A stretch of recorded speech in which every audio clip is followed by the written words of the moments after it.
Good morning sa lahat. Meron tayong bagong order.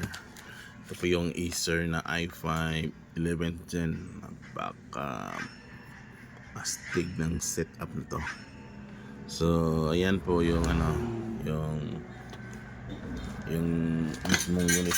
Oops. Ito bagong bago daw. Ganong gastado. So dito tayo sa monitor. Ito po yung niya, specification. 12 core. Ayan.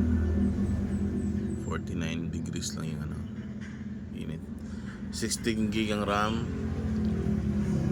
Ito parang 512 yata to. Pero pagka na flash na, ayun na nagiging ganito na. Parang hinide yata iba ng Ubuntu. So gamit tayo ng Ubuntu 22. Yun ang gamit natin. So yan. Sana matuwa si sir. Tapos ito tayo, nag-email. Naka-smart. Kaya yan yung ping niya. Oops. Yes. So try natin maglaro.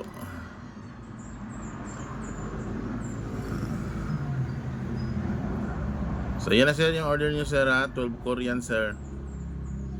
Hindi yung order mo na 10th gen, hindi ko na